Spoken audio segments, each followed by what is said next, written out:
국민 여러분, 밤사이 안녕하셨습니까? 더불어민주당 서대문을 국회의원. 처음부터 다시 할까요?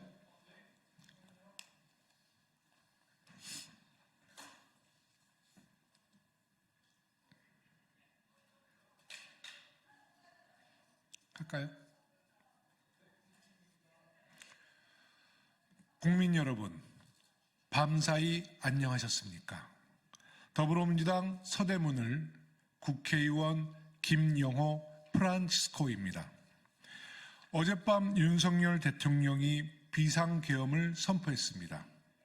전 국민이 불안감에 잠을 설치고 참으로 고통스러운 하루를 보내야만 했습니다. 다행히 국민 여러분과 함께 계엄을 막아내고 최악의 상황을 이겨낼 수 있었습니다.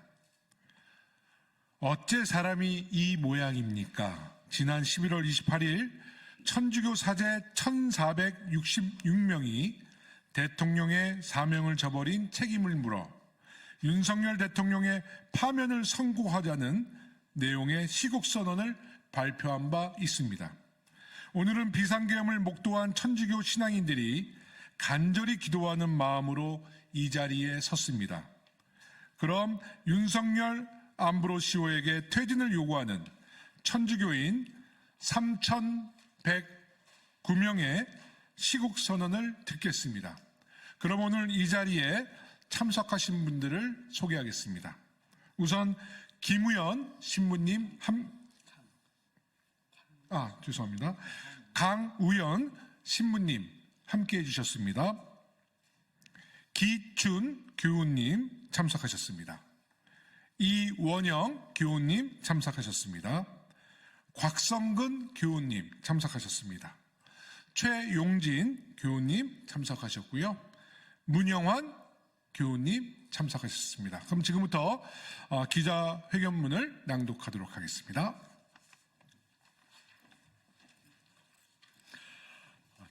천주교인 3,857명이라고 했는데요. 보도자료를 작성한 이후에 4,800명으로 늘어나고 있습니다. 윤석열 암브로시오의 하야 또는 탄핵, 수사를 요구하는 천주교인 선언입니다. 윤석열 암브로시오, 이렇게 부르면 천주교 신자로서 너무도 부끄럽고 민망합니다. 그이가 어떻게 변명하든 본래 천주교인이었던 사실은 지워지지 않는 낙인 같아서 우리의 얼굴을 화끈거리게 만듭니다. 우리는 세례에 쓰는 물을 성부와 성자와 성령의 이름으로 이마를 적신 거룩한 물, 성수라고 부릅니다. 천주교인은 예수를 그리스도로 고백하며 그분의 길을 따라 걷는 사람들입니다. 예수처럼 다 내어주는 사랑이 아니라 내 거두어드리는 욕망에 충실한 윤석열을 보면서 우리가 그이와 같은 세례를 받았다는 사실이 새삼 부끄럽지만 그렇다고 나는 그 사람을 알지 못하오 라고 말할 수는 없습니다. 윤석열 암브로시오는 12월 3일 자유헌정 질서를 지킨다는 명목으로 비상계엄령을 선포하였습니다. 그러나 국회는 즉각 비상계엄령 해제를 요구하였습니다. 이 비상계엄령은 헌법에 규정된 국무회의 의결을 거친 것인지 알 수 없습니다. 심지어 국무회의 의결을 거쳤더라도 계엄 선포 요건 어디에도 해당하지 않는 반국가적, 반헌법적 행위입니다. 이는 대통령 임기 내에 수사와 소추가 가능한 내란의 죄에 해당할 것이며 더 이상 대통령직을 수행해서는 안 될 것입니다. 스스로 즉각 하야하고 국회에서는 탄핵 절차에 돌입해야 할 것이며 수사기관에서는 내란의 죄에 대한 수사를 시작해야 할 것입니다. 그이가 대통령이 된 뒤로 외교, 국방, 민생 어느 곳 하나라도 성한 곳이 없습니다. 굳이 이태원 참사와 최상병 이야기를 다시 꺼내지 않더라도 하루하루 연명하는 국민의 삶은 가혹하게 벼랑으로 떠밀리고 있습니다. 철없는 동생이라는 말조차 부끄러운 대통령 부부는 국제사회에서마저 스캔들이 되고 있습니다.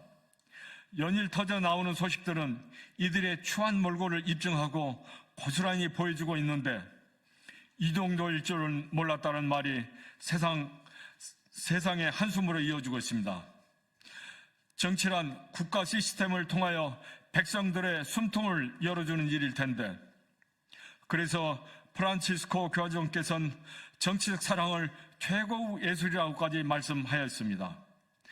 이런 정치를 먹통으로 만든 이가 윤석열입니다.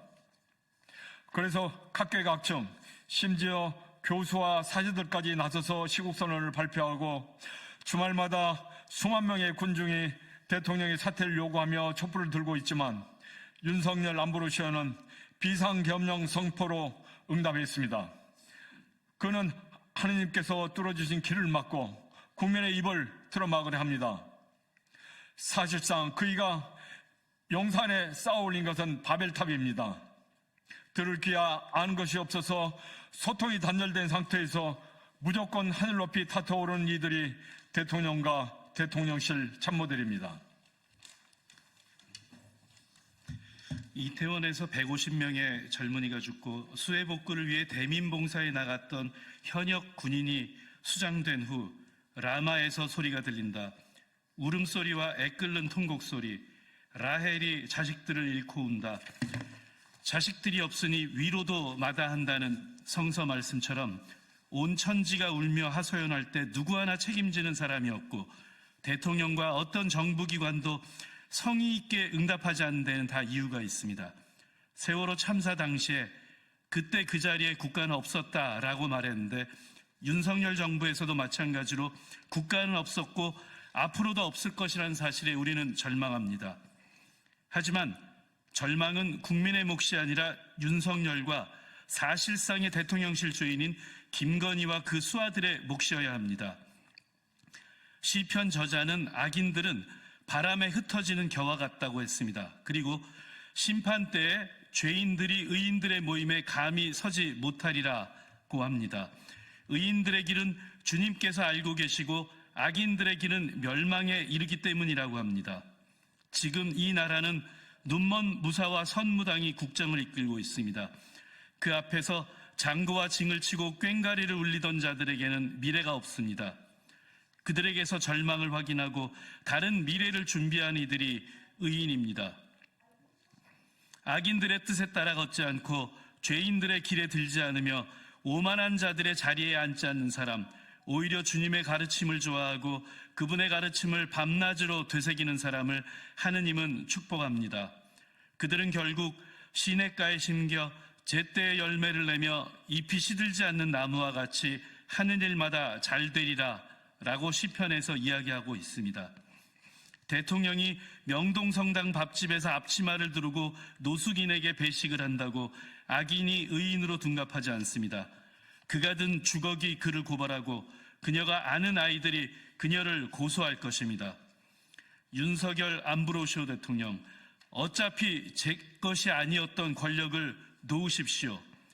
주님의 나라를 맡은 통치자로서 그대들이 정의로 다스리지 않았거나 법을 지키지 않았거나 하느님의 뜻에 맞게 처신하지 않았으면 주님께서 지체 없이 무서운 힘으로 그대들을 엄습하실 것이다 라고 성서는 이야기하고 있습니다.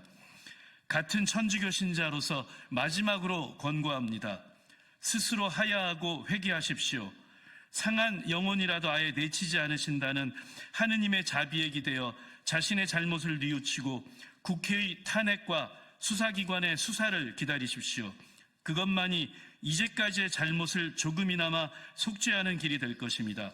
2024년 12월 4일 윤석열 안브로시오 대통령의 하야 또는 탄핵 그리고 내란죄에 대한 수사를 요구하는 천주교인 일동, 지금 그 사이에 저희 서명자 숫자가 계속 늘어서요. 지금 현재 5시 35분 기준으로 4,851명까지 늘어났다고 합니다. 저희는 이 서명을 앞으로도 계속 진행할 예정에 있습니다. 윤석열 안브로시오가 그 자리를 내려놓을 때까지 저희는 이 서명을 계속하고 그래도 내려놓지 않는다면 저희가 또 다른 할 일을 찾아서 계속 진행할 생각에 있습니다. 그럼 마지막으로 저희 강현우 신부님께서 사제로서 한 말씀 해주시고 기자회견을 마칠까 합니다. 얼마 전에 한 친한 신자분께서 저한테 말씀하시더라고요. 신부님, 예전에는 그런 어목했던 시절이 있어서 그렇게 했었지만 지금은 어목한 시절이 아니지 않습니까? 라고 저한테 말씀을 하셨어요. 예, 이제 이렇게 말씀드릴 수 있겠습니다. 그 어목한 시절은 너무나도 쉽게 다시 올 수 있다는 것을 우리는 눈 크게 뜨고 봐야 된다. 그런 세상이 왔다라고 말할 수 있겠습니다. 지난 주일 이제 대림 일주일 시작하면서 희망의 순례자 희년 교종 프란시스코께서 시작한다고 말씀하셨죠. 그러면서 희망은 우리를 부끄럽게 하지 않습니다. 라는 교소를 말씀하셨는데요. 지금 상황은 희망이 아니라 너무나도 절망스럽습니다. 그리고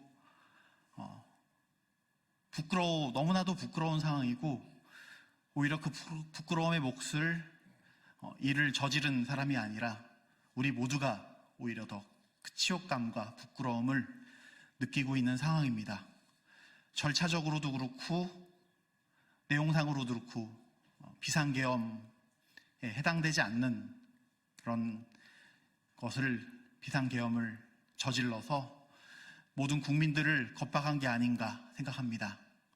왜 이렇게 되었는지 윤석열 대통령은 그 경과에 대해서 국민들한테 설명을 하고 사과를 하고 합당한 책임을 졌으면 합니다. 네, 오늘 기자회견을 통해서 세계의 평화, 한반도의 평화, 또 우리 국민의 평화, 여기 계신 모든 분들 가정의 평화를 기원합니다. 그러면 기자회견을 마치겠습니다. 감사합니다. 고맙습니다.